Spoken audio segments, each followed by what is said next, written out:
All-time Raider, great legend in the NFL, Super Bowl champion, and I still want to go to Bonnaroo with him and his whole family. The Emmy-winning Fox NFL Sunday analyst is here again, Mr. Howie Long. First of all, Happy New Year. Secondly, happy soon-to-be birthday this weekend. Thank you. What are some of the gifts that your family gets the great Howie Long? You know, I'm kind of at that point where I really don't need anything, you know? I mean, socks and underwear, maybe a pair of sweats, you know, the usual. I'm pretty easy to keep happy. It's such a dad and grandpa answer. I love it. Socks, underwear, that's just what happens. No, you know, we've gone past the, my wife and I have been together since sophomore year at Villanova, so you're looking at 45 years, you know, total. So, you know, what's left to give? I mean, yeah, you know, I'll tell you what we're thankful, you know, with all the grandkids and everybody else. It's a treat. Real treat. I think that's the key. I think that's the key to a long marriage like that, being thankful. I was about to ask you what the key is, and you said it before I could get there, Howie. Back in the day, let's stop all this cuteness here. Let's talk about some smack talk. How would you have rated your trash talk while playing? When I played? Yeah. Oh, no, I tell you what. The guys that talk the most were usually the smaller guys, because they're in better shape. And you have to remember that when I played, I'm not doing Clint Eastwood and Gran Torino, you know, get off my lawn right now. But, you know, I never came out of the game, so you were tired. And extracurricular, you know, banter was not it was only when specifically necessary, when somebody did something, you know, that was, I thought, cheap or dirty. You know, you saved your moments for that. Otherwise, you were conserving as much energy as you could for the next snap. That is an elite answer. That is an elite answer from a Hall of Fame. I was too tired. I was playing. You kids these days, running your mouths, tweeting your tweets. Well, it's you know, when you're playing 35, 40 snaps a game versus 75, 80, you know, you can run your trap a little bit. I love that it's the smaller guys. Well, take a listen to this. This is Gardner Minshew, who's done an incredible job. They win, they're in, this Colts team. Here's him on Maxx Crosby, a big boy's in-game talk.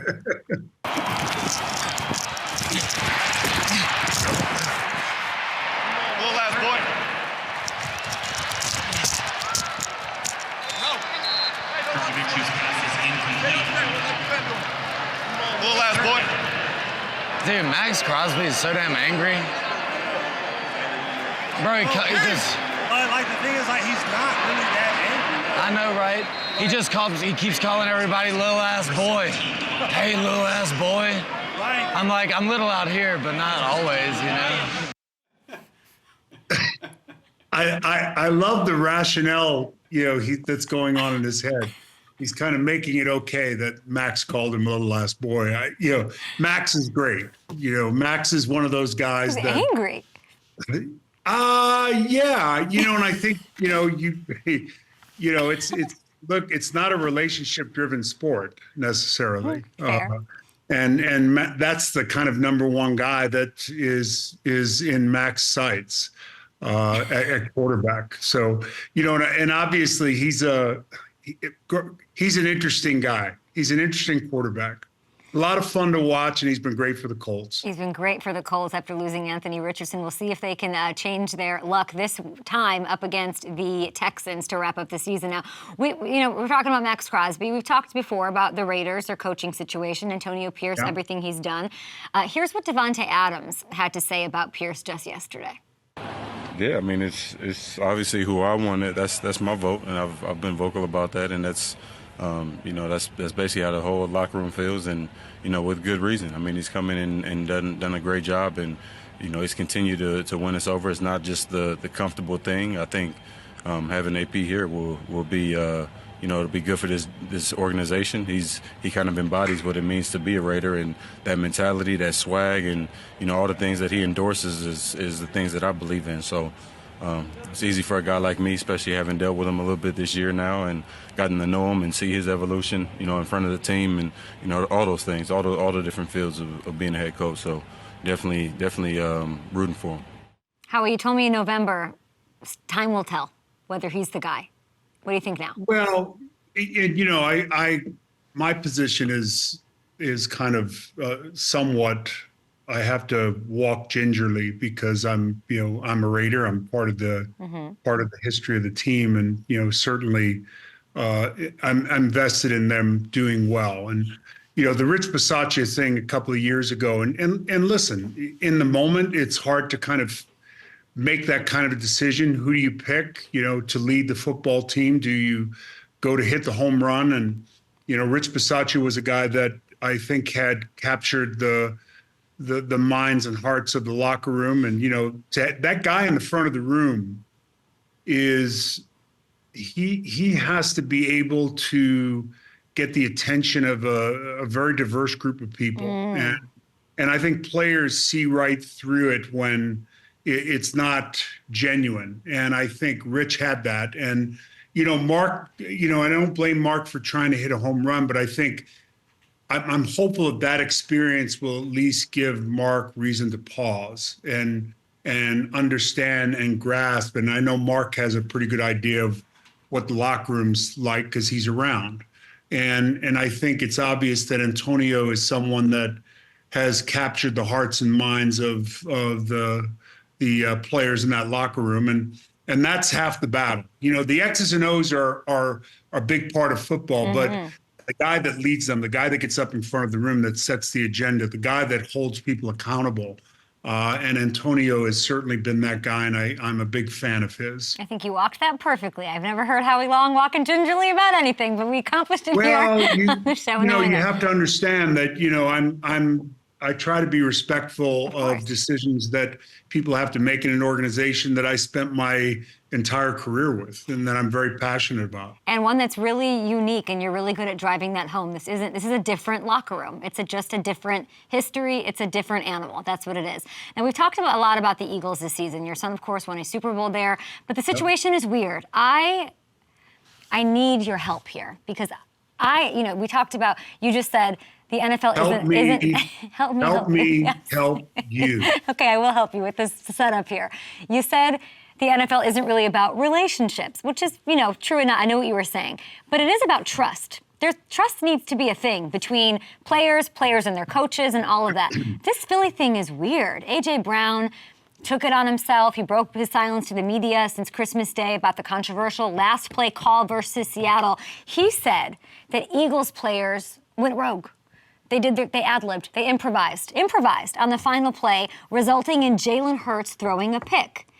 How alarming is it that the Eagles players would ad-lib at such a critical moment? Or does it happen more than I realize? No, it does not happen frequently. It was an interesting, I read the same thing and I heard the same comments. Bella, go away. I think I was puzzled by Jalen's comments after the game. Jalen, who always says the right thing. He's probably as poised a young guy as you could find at quarterback, and he's mature. He's obviously a coach's son. He understands what it means to be that guy. And I remember he made the comment that everyone is not committed. And my head went sideways when I heard him say that. And then he realized what he had said and tried to kind of bring it back. And that kind of makes sense of that comment, hearing, the subsequent comments by A.J. Brown. Listen, what's different in that team? It's essentially the same group. Gardner Johnson went to, Detroit. That's a huge loss for them. Maddox got hurt early on defense. That's a huge loss for them. They're not running the football the way they did last year. Part of that is physical. Part of that is play calling. And I think that wears people down. I think they lost it when they lost Shane Steichen and they lost Jonathan Gannon and more Shane Steichen. But listen, Jonathan Gannon, who's now coaching the Arizona Cardinals, ran for over 200. His team ran for over 200 yards on the Eagles last week. When you allow 200 yards on the ground, you forget about leaving the house and even going to 7-Eleven. You just don't go out. I mean, it's, you know, and the one thing that I'm hopeful of is that that group will, you know, and I try to put myself in their shoes. You want to regroup. You can't get back on the field quick enough to redeem yourself physically because, you know, we can talk about system, we can talk about scheme, we can talk about run game, routes, we can talk about coverages, all that, the two coordinators. At the end of the day, when you give up over 200 yards rushing, that's about as bad as it gets. And I think them getting Maddox back helped a lot last week. It was good to see him back. And the good news is they're in. And unlike basketball, baseball, and hockey, it's not best of 5. It's not best of 7. It's single game elimination. You can get it together. This team has the talent. Jalen looks as healthy as I think I've seen him in weeks, if not for the entire season. And that's a positive for sure. And I think them getting back to running the football and trying to keep their defense off the field a bit while that secondary tries to figure some things out. But getting Maddox back helps a lot. And I think the defensive front and the offensive line are the two groups that have to really dictate where this team goes. You just said so many things. It worries me about this team. Yeah, because, when my head gets going, No, you're saying all the right things, but the fact is that you have so many things to say gives me a little worry here because I thought it was going to be okay. They lost 4 of the last 5, though.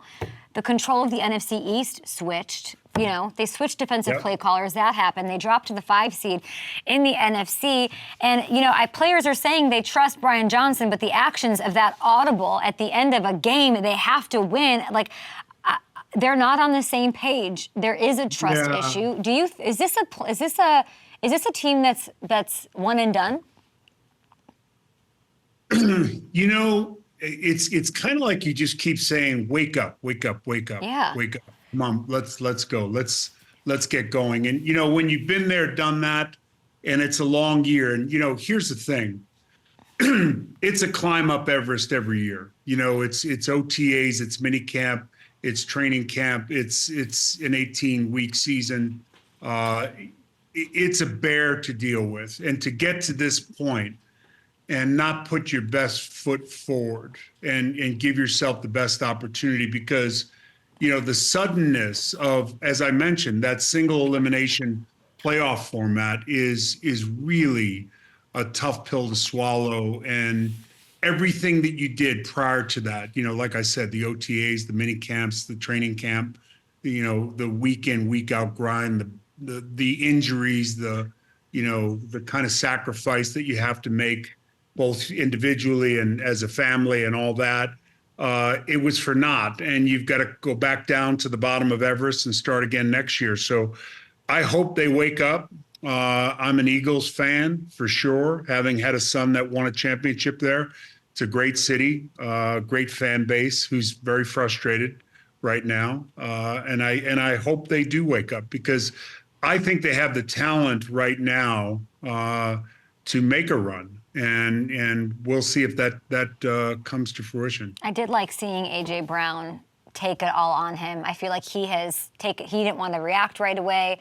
He dug deep, I felt like, into himself. And I wish and hope the rest of the team can do that because looking at what it looks like, I don't know if they have it in them to go on a run. We certainly hope so. I wasn't sure what his thought process was when he just decided not to make a comment immediately after the game. Maybe it's being mature. I don't know. You can, when somebody says, I have nothing to say, you could read a million things into that.